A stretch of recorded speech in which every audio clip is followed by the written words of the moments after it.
Warga Kota Kediri antri hingga berdesakan demi mendapatkan bantuan sosial tunai. Warga yang mengantri banyak yang tidak mengenakan masker dan tidak menjaga jarak.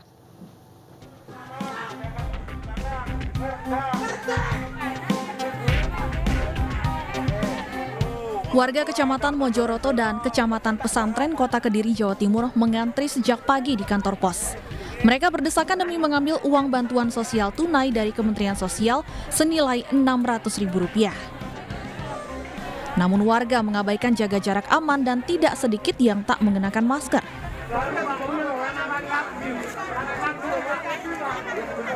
Sejumlah warga kecewa karena sudah mengantri sejak pagi namun belum dilayani. Bahkan ada warga yang membentak petugas pos karena protes tidak kunjung mendapatkan bagian. Menurut warga, jam pengambilan bantuan tidak sesuai jadwal sehingga antrian warga semakin menumpuk. Ada 1 jam lebih, jam 8. Tadi sempat berjubel juga Bu ya? Iya, sempat. Bu, nanti rencana uangnya untuk apa Bu? Uangnya nanti digunakan untuk apa? Ya beli sembako lagi. Untuk kebutuhan sehari-hari ya? Iya, iya toh. Ya. Beli sembako lagi. Uang ini tukaran sembako. Menurut pihak kantor pos Kediri, undangan sudah mengatur jam pengambilan bantuan. Namun banyak warga yang ingin mendapatkan giliran lebih dulu hingga menyebabkan penumpukan.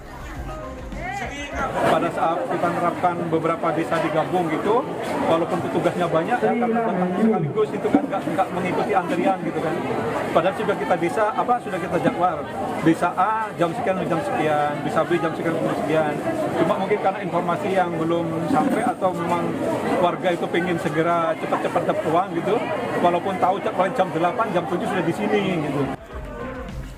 Penyaluran bantuan pada Selasa pagi diperuntukkan bagi 8.000 keluarga penerima manfaat di Kecamatan Mojoroto dan Kecamatan Pesantren.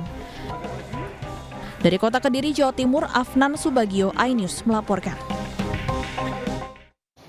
Nama Wakil Wali Kota Tegal, Muhammad Jumadi, masuk dalam data penerima bansos. Padahal berdasarkan data LHKPN, Jumadi memiliki harta mencapai 7 miliar rupiah.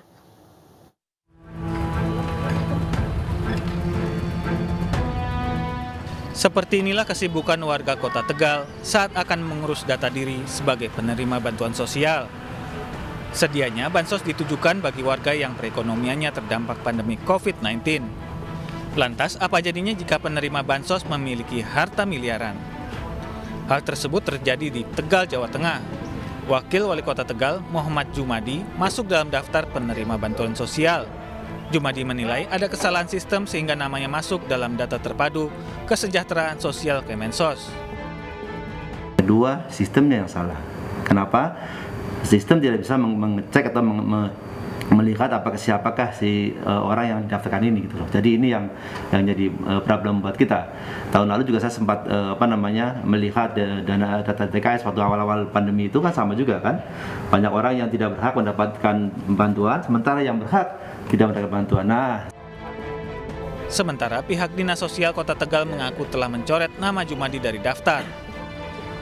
Kalau istilah pendataan itu namanya anomali ya, nama yang memang tidak kita hendaki atau tidak pernah usulan tapi muncul.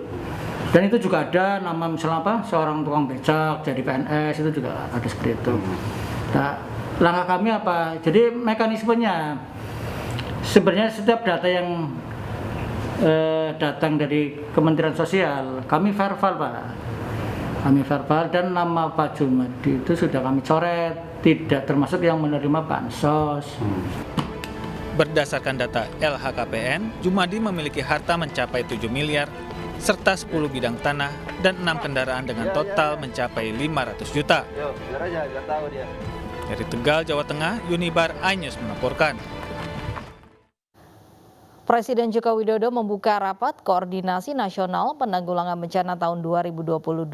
Dalam sambutannya, Jokowi mengucapkan terima kasih kepada BNPB serta BPBD yang telah berdedikasi membantu masyarakat dalam menghadapi berbagai bencana.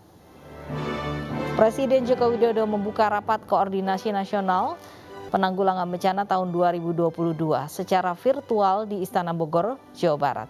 Bencana telah menjadi keseharian masyarakat karena Indonesia dilingkari oleh Ring of Fire. Indonesia pun termasuk 35 negara yang paling rawan resiko bencana di dunia. Menurut Presiden, resiko kerugian akibat bencana berdampak besar baik dalam jumlah korban maupun kerugian material.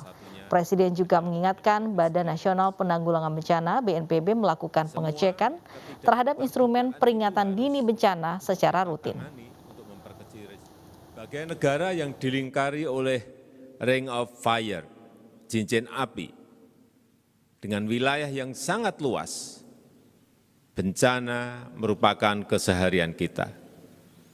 Indonesia termasuk 35 negara yang paling rawan risiko bencana di dunia.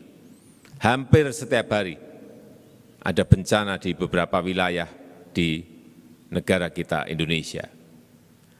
Risiko kerugiannya juga sangat besar, baik dalam jumlah korban maupun kerugian material. Oleh karena itu, penanggulangan bencana harus dilakukan secara terpadu, secara sistematik, dan rencana induk penanggulangan bencana tahun 2020-2044 harus dilaksanakan dengan penuh komitmen, penuh. Sarang tawon Vespa di kawasan padat penduduk dievakuasi dalam sebulan. Sudah 4 kasus serupa ditangani oleh petugas damkar.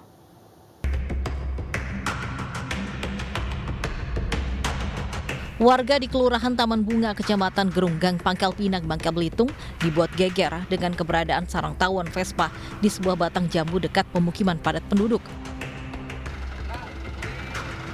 Khawatir mengganggu, warga berinisiatif memanggil petugas damkar Pangkal Pinang agar dapat dievakuasi.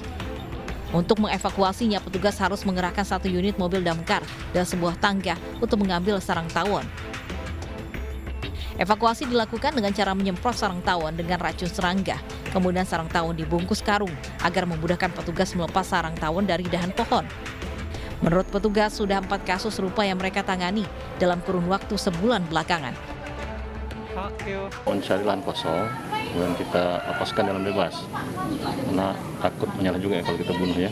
Tapi kalau misalnya memang sudah membahayakan, mau tidak mau untuk keselamatan penduduk, karena di sini kan sebagian banyak tempat pemukiman, jadi kadang juga kita kasih asap.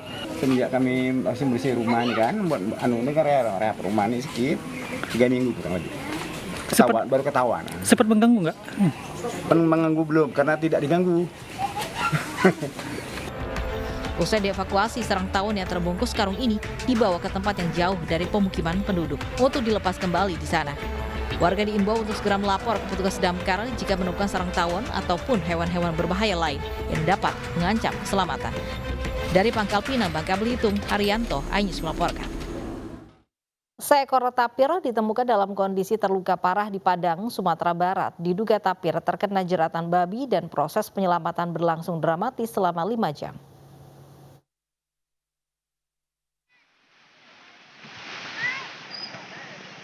Warga dikagetkan dengan temuan seekor tapir yang berada di dalam sungai kawasan Batu Baswak, Kelurahan Lambung Buki, Kecamatan Pauhi Kota, Padang, Sumatera Barat. Saat ditemukan, kondisi tapir terluka di punggung dan patah kaki. Diduga tapir terkena jeratan babi di dalam hutan dan hendak kabur dengan cara menghanyutkan diri di aliran sungai. Kalau kita lihat posisinya, kalau kena jerat mungkin ada bekasnya kali. Tapi kalau lihat dulu ada luka-lukanya, saya lihat itu kan. Luka-luka entah dia bekas jeratan lepas, kita belum pasti tengok gitu. Jadi kita lihat dulu bagaimana situasi nantinya. Setelah serangkaian penyelamatan yang berlangsung dramatis selama 5 jam, petugas gabungan akhirnya berhasil membius tapir. Selanjutnya tapir dibawa ke rumah sakit hewan di Bukit Tinggi untuk dirawat secara medis. Dari Padang, Sumatera Barat, Budi Sunandar, iNews melaporkan. Dan pemirsa, usai sudah iNews siang hari ini, pandemi akan dilalui dengan saling jaga dan peduli. Mari kita jaga diri dan mengingatkan selalu patuh protokol kesehatan, pakai masker dan jaga jarak. Mari konsisten pemirsa menjaga imunitas tubuh dengan vaksinasi dan juga olahraga teratur. Bersama kita menanggulangi wabah COVID-19. Saya Bernadetta Ginting dan rekan saya Loviana Dian pamit undur diri. Selamat beraktivitas dan sampai jumpa esok hari.